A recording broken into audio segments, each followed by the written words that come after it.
So this one hopefully is going to be super short. There's just like two main things I want to talk about. One of them is Hurricane Irma. Apparently, we're going to be smacked by a hurricane here.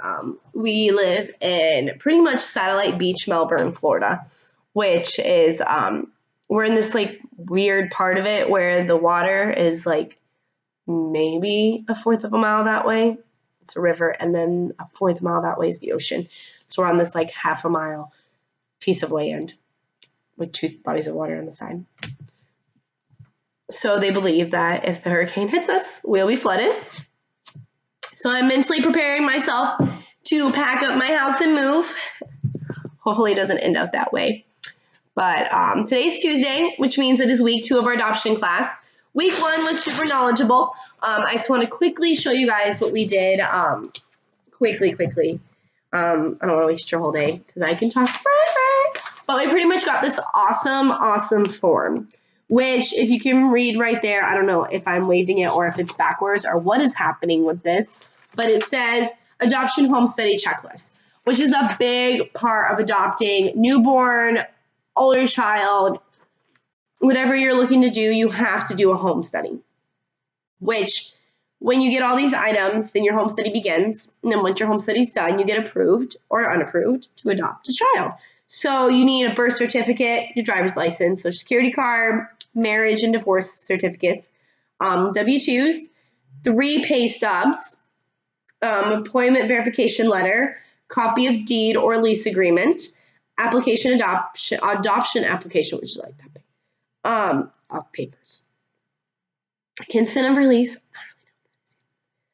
physicals, income budget form, which is another nifty piece of paper that they gave us, UHS family history profile, it's another big stack of papers that they gave us, references, name and addresses of 5 personal references. Someone has to know you for more than 3 years, not 2, and only 1 can be a family member and 1 has to be a neighbor. So because we have not lived here for 3 years, I am trying to see if I can use someone in Connecticut who we lived across the street from for 4 years.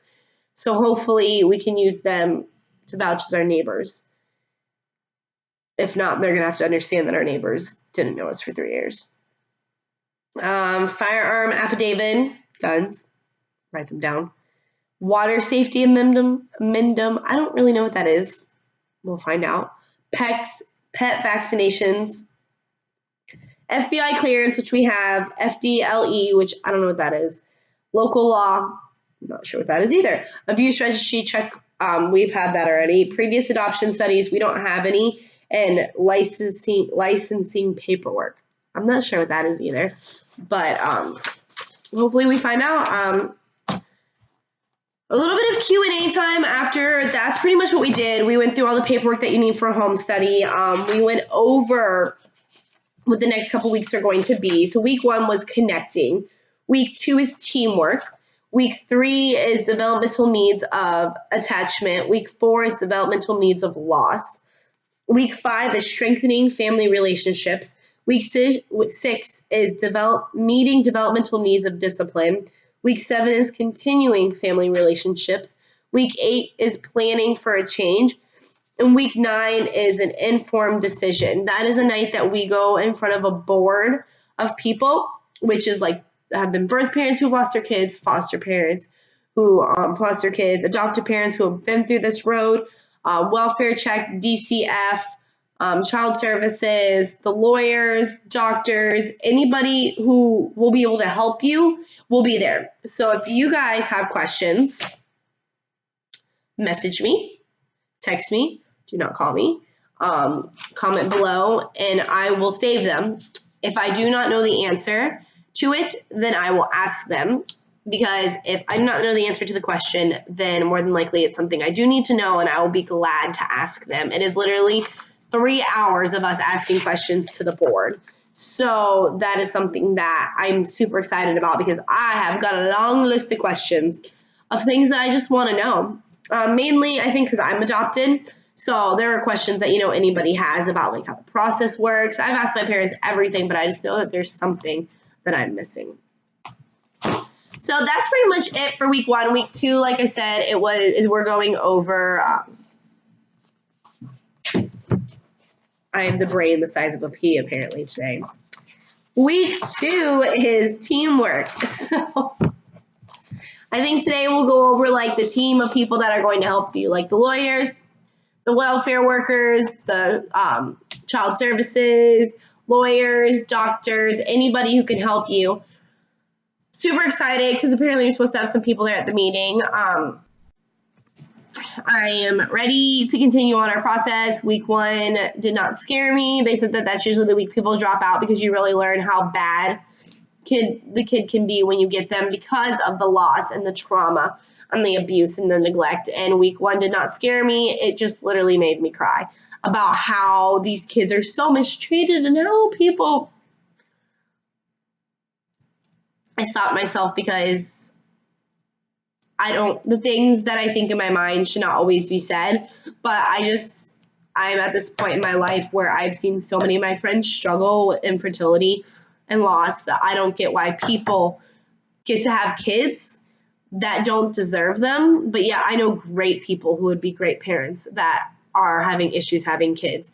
So it's super frustrating to me that there are these beautiful children in the world who no longer have families because their parents have lost their parental rights that are up for adoption, and yet they were able to have a beautiful child when I know so many people who can't.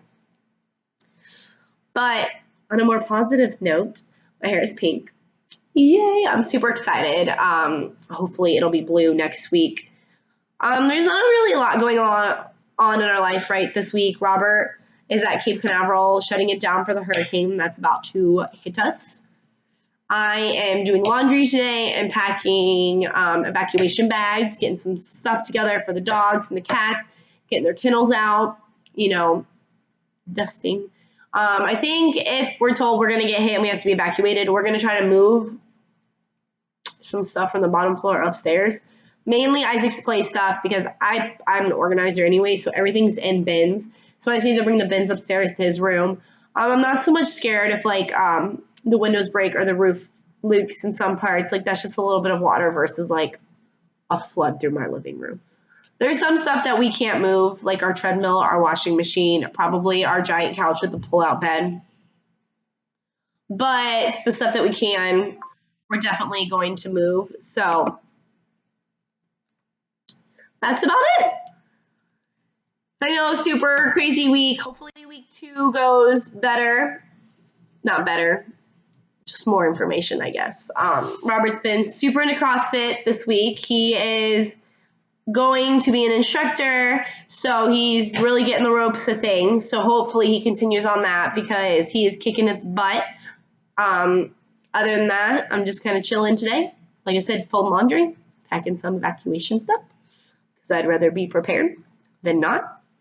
Other than that, like I said, if you have any questions about anything, I know a major question I got is why we can't have kids anymore. It's not too personal for me to share. I just think I need to do like a whole post on it versus kind of throwing it in there. So hopefully within the next couple days, I will be able to share with you guys through the tears and everything of why we are no longer able to have kids. But thank you for your support and everything, and we love you guys. And if you're in the state of Florida, we are praying for you as well because I don't want anybody to lose their stuff. I don't want anybody to lose anything. So please pray for Florida. Continue your prayers for Houston. We love you guys. Bye.